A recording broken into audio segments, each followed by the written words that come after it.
जय हिंद दोस्तों। अभी अभी एक बहुत बड़ा अपडेट हुआ है। जैसा कि आप देख रहे होंगे आपके सामने यहाँ पर एक नोटिस है जो कि 2021 13 दिसंबर को निकाला गया है। जो इसका सबसे पहला नोटिस जो रेलवे ग्रुप डी का निकाला गया था। अच्छा, ये रेलवे ग्रुप डी का कैसे पता चलेगा? देखो यहाँ पे लिख रहा है direct recruitment from open market in level 1 RRB group D के लिए ही यूज होता है। ठीक है, तो मेरे भाई ये अभी हाल फिलहाल में नोटिस आया है। ये नोटिस क्या है? कुछ चेंजेस किए गए हैं, कुछ बड़े बदलाव किए गए हैं और वह बदलाव क्या है वो अभी हम जानेंगे। जो पहला नोटिस आया था वो ये वाला था, ये 2019 में निकला था, आरबीआई नंबर 54 2019। और अगर इसकी बात देखेंगे तो आरबीआई नंबर 991 2021। तो ये 2021 में निकला और वो 2019 में निकला था। और ये भी मेरे भाई किसके लिए था? लेवल 1 यानी आरआरबी ग्रुप डी के लिए ही था।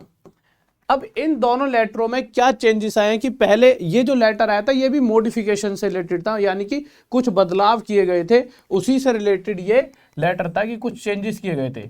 बट अब इस चेंजेस जो हुआ था ना पहले, उसमें भी और चेंजेस हो गए हैं। इसको मैं और बेहतर तरीके से आपको समझाऊंगा क्योंकि ये इंग्लिश में बहुत बच्चों को इंग्लिश आती है, बहुतों को नहीं आती। तो मैंने यहाँ पे इस तरह से दो पोर्शन बना दिए हैं दोनों को कि भाई पहले वाले लेटर में क्या चेंज किया गया था और अब क्या चेंज किया जा रहा है, पहले से कितने गुना ज्यादा बच्चे को लिया जा रहा है। और उसी के साथ साथ मेरे भाई देखिए, ये मतलब फोर्थ सेक्रेटरी रेलवे बोर्ड ने साइन करके इस पर एक साइन कर दिया। ठीक है, तो अच्छा, इससे पहले आपको आगे ले जाने से पहले एक बात और मेरे भाई कि जो आपको समझना होगा कि इसको हम पूरा जान क्यों रहे हैं कि इससे इफेक्ट क्या होगा। देखिए, अगर ये लेटर आया है तो इस लेटर का कोई ना कोई तो इफेक्ट होगा और वो इफेक्ट आपके जो सिलेक्शन प्रोसेस है उस पर क्या इफेक्ट होने वाला है उसे देखेंगे। उसके पीछे ऐसा करने के पीछे का लॉजिक क्या है, भाई चलो आप ऐसा कर रहे हो, इसके पीछे लॉजिक क्या है, उस रीजन को जानेंगे। और क्या इसका इफेक्ट आरआरबी एनटीपीसी पे पड़ेगा, इसको भी जानेंगे।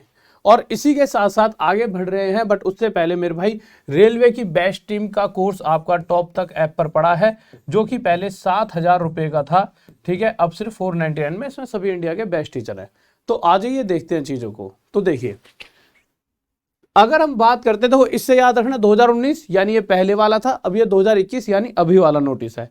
पहले वाले नोटिस में क्या था? सबसे पहले हम उन बच्चों की बात करते हैं जिन्होंने जैसे एग्जाम क्लियर करा, फिर फिजिकल भी क्लियर करा। देखो, सबसे पहले ये जान लो, आप जो ये भर्ती है इसमें 3 प्रोसेस चलते हैं। पहला प्रोसेस क्या होता है? आपने एग्जाम दिया, ठीक है, एग्जाम देकर आपका एग्जाम क्लियर हुआ। एग्जाम क्लियर होने के बाद जो बच्चे एग्जाम क्लियर करते हैं मेरे भाई, जैसे हमने टोटल वैकेंसी मान ली 100 है कि 100 जॉब के लिए मतलब 100 पोस्ट है जिन पर बच्चा लड़ रहा है, तो जितने बच्चे पास हुए, जो पोस्ट है उसका 3 गुना बच्चा बुलाया जाता है। किसके लिए मेरे भाई? आपका पीईटी के लिए। और पीईटी होता है बहुत आसान, यानी पहले हुआ सीबीटी 1 कंप्यूटर बेस्ड टेस्ट 1, उस सीबीटी 1 को क्लियर करने के बाद आपका मेरे भाई पीईटी होता है, और पीईटी क्लियर करने के बाद डॉक्यूमेंट वेरिफिकेशन और मेडिकल होता है। ये 3 प्रक्रिया आपकी चल रही होती हैं। अब जो चेंजेस आए हैं कि भाई पहले कितने गुना बच्चे लिए जा रहे थे और अब कितने लिए जाएंगे,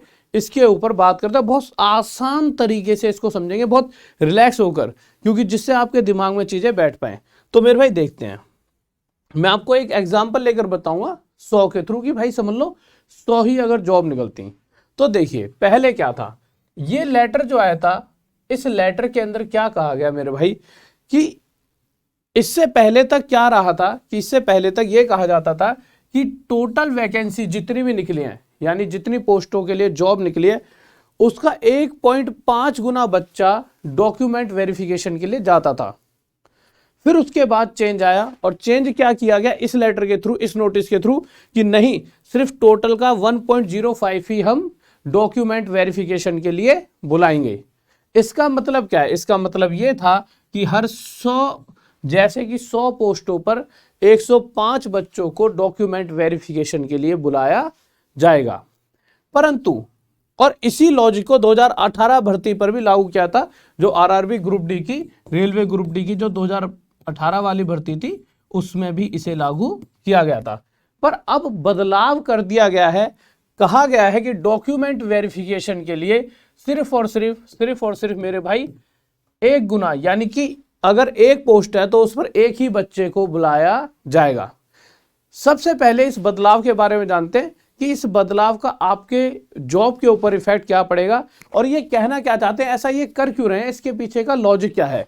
और उसी के साथ साथ एक चीज और देखिए, पहले टोटल वैकेंसी जितनी पोस्ट थी उसका डबल बच्चा पीईटी के लिए बुलाया जाता था, फिजिकल एंड टेस्ट के लिए, बट इस बार तो 3 गुना बुला रहे हैं, पर आगे सिर्फ जितना बच्चा मेरे भाई, जितना बच्चा, जैसे कि आपको पता है 100 पोस्ट निकली है तो 100 ही बच्चों का डॉक्यूमेंट वेरिफिकेशन के लिए बुलाया जाएगा। अब इसके पीछे का लॉजिक समझते हैं कि ये इस चीज कहना क्या चाह रहे हैं और इससे आपकी जॉब पर क्या इफेक्ट पड़ने वाला है। आप ऐसा समझिए, पहले क्या था, B2 सबसे पहले तो अगर आप देखोगे ये वाला था, बट इसको तो अब छोड़ ही दो, इसे तो मेरे भाई इस वाले जो नोटिस है इसने चेंज कर दिया, अब टोटल का 1.05 बुला रहे थे, यानी कि अभी तक ऐसा था कि मेरे भाई टोटल का 1.05 बुलाया जाएगा, ठीक है, पर अभी क्या 1:1 कर दिया गया है। तो अब दोनों को समझते हैं कि इसका आपके ऊपर क्या इफेक्ट पड़ने वाला है और ऐसा क्यों करते हैं। देखो आप ये समझो कि ग्रुप डी में 100 पोस्ट निकली, ठीक है, आपने क्या करा, एग्जाम क्लियर करा CBT 1, ठीक है, उसके बाद जैसा कि कहा गया है कि जैसे 100 पोस्ट निकली कि भाई 100 लोग हमें चाहिए, पर ऐसा तो नहीं कि 100 ही बच्चे पास होते, बच्चे तो हजारों में पास हो जाते हैं, पर कट ऑफ किस बेस पे लगती है कि मेरे भाई 100 का 3 गुना बच्चे हम किस में बुला लेंगे, पीईटी में, फिजिकल के लिए। तो अगर 100 पोस्ट है तो उसका 3 गुना यानी 300 बच्चों को फिजिकल के लिए बुला लेंगे, और फिजिकल इतना आसान होता है कि हर कोई बच्चा इसमें पास हो जाएगा। तो अब आप मानकर चलिए कि मेरे भाई 300 बच्चे फिजिकल पास कर चुके हैं। अब अगर फिजिकल पास हो गया तो सिर्फ क्या रह गया, गांव में जैसे आप में से आप बहुत सारे 300 बच्चों आप पास हो चुके हो, तो अब आप क्या कहोगे कि यार मेरा तो डॉक्यूमेंट वेरिफिकेशन रह गया है, जैसी डॉक्यूमेंट वेरिफिकेशन और मेडिकल होगा मेरी जॉब लग जाएगी। तो हर बच्चे को पता है मेरे भाई अगर मैं डॉक्यूमेंट वेरिफिकेशन करवाऊंगा तो डॉक्यूमेंट किसी का नकली थोड़ी होते हैं, तभी तो एग्जाम दिया होगा। और मेडिकल में भी सबको पता है भाई कि सब सही रहता है, नहीं और नहीं तो कुछ ले देंगे, मेडिकल हर कोई करा ही लेता है। तो ये तो तय है कि अगर ये 300 बच्चे पीईटी भी क्लियर कर गए तो इनका मेरे भाई डॉक्यूमेंट वेरिफिकेशन और मेडिकल क्लियर हो ही जाएगा। पर मुद्दा क्या है, जब पोस्ट ही 100 हैं तो इन 300 बच्चों का मेरे भाई करेंगे क्या। और इसका एक फर्क जो चीज नहीं लिखी यहाँ पे, वेटिंग लिस्ट, कि मेरे भाई वेटिंग लिस्ट पर क्या फर्क पड़ेगा, मतलब वेटिंग लिस्ट और एग्जाम डिले होगा या नहीं, इस एग्जाम कह रहा हूं मतलब जो आपकी ज्वाइनिंग है डिले होगी कि नहीं, उस पर भी बात करेंगे, ठीक है। तो देखिए अब आप 300 बच्चे हो जिन्हें सबको पता है कि भाई हमारा क्या होना है, एग्जाम 100% क्या हो जाएगा, मतलब डॉक्यूमेंट वेरिफिकेशन हो गया, अब तो जॉब लगनी तय है। परंतु वो सिर्फ और सिर्फ क्या करते हैं, जो अभी तक था 2019 तक था, वो सिर्फ 1.05 बच्चों को बुला रहे थे। यानी अगर 100 पोस्ट हैं, अगर 100 पोस्ट हैं तो इस पर मेरे भाई सिर्फ और सिर्फ 1.05 मतलब 105 लोगों को ही डॉक्यूमेंट वेरिफिकेशन के लिए बुलाया जाएगा। यानी इन 300 में से जो पहले 105 बच्चे हैं जिनके ज्यादा नंबर बन रहे हैं उन्हें बुलाया जाएगा, और उनके अलावा बचे हुए जो भी बच्चे बच गए 195 वगैरह, उन्हें वेटिंग लिस्ट में रख दिया जाता है। आपने सुना होगा कि भाई वेटिंग लिस्ट में नाम है। अब ये वेटिंग लिस्ट वाला क्या रूल है, होता क्या है कि ऐसा करते क्यों है कि मतलब भाई इसका 1.05 क्यों बुलाते थे, पहले का लॉजिक और अब जो उन्होंने लॉजिक दिया उसका लॉजिक समझेंगे। वो क्या करते थे, वो सोचते थे भाई देखो 100 बच्चे आएंगे, जैसे भाई 100 लोग तो हमें चाहिए, 105 इसलिए बुला लेते थे, एक आधे का कोई मेडिकल में रह गया या किसी का डॉक्यूमेंट में कोई दिक्कत है या कुछ भी, तो वो अपने पास ना 5 लोग पहले से बुला के रखते थे। पर जो पिछली बार हुआ, जो देखने को मिला, वो क्या देखने को मिला कि मेरे भाई जैसे 105 बुलाए तो 105 के 105 ही क्लियर हो गए, या 104 बच्चे इसमें से क्लियर हो गए। और ये तो 100 के ऊपर लेकर चल रहा हूं, भर्ती तो लाखों की निकली थी। तो उस कंडीशन में तो बहुत से ऐसे बच्चे थे जो जितने बच्चे चाहिए थे उससे ज्यादा वहां पहुंच गए थे। अब देखो यहाँ डॉक्यूमेंट वेरिफिकेशन भी हो गया, तो ये जो 4 बच्चे हैं एक्स्ट्रा हैं, अब इन्हें मना करना थोड़ा दिक्कत वाली बात हो जाती है। आप समझ रहे हो भाई साहब, आप शादी में 100 प्लेटें हैं, 100 लोग बुलाए तो चलता है, 105 तो खाना बच जाए तो बाद में खिलाया जा सकता है, समझ रहे हो। तो वही केस है कि मेरे भाई 4 एक्स्ट्रा बुला तो लिए इन्होंने, अब इनका क्या, फिर ये बच्चा क्या होता है, थोड़ा परेशान भी हो जाता है, यार सब कुछ हो गया, अब क्या जॉब पे भी नहीं बुला रहे। तो इन्होंने इस बार अपने आप को सेफ साइड रखकर ऐसा किया है कि मेरे भाई अगर 300 बच्चा पीईटी क्लियर करेगा तो क्या करना है, इस 300 में से, इसके ऊपर बाद में बात करेंगे, ठीक है, इस 300 में से 300 ने तो क्लियर करा है, पर आपको जैसा कि इस बार पता है कि अगर 100 वैकेंसी हैं तो 100 ही लोगों को डीवी के लिए बुलाया जाएगा। अब इससे क्या फर्क पड़ने वाला है, 100 लोगों को ही अगर हम डीवी के लिए बुलाएंगे तो अगर 100 के 100 सही रहे तो उनको जॉब लग गई, पर अगर इन 100 में से पहले ही कोई किसी एग्जाम को क्लियर कर चुका है ग्रुप डी के अलावा, जैसे कांस्टेबल या किसी को भी, तो उसी में जाएगा।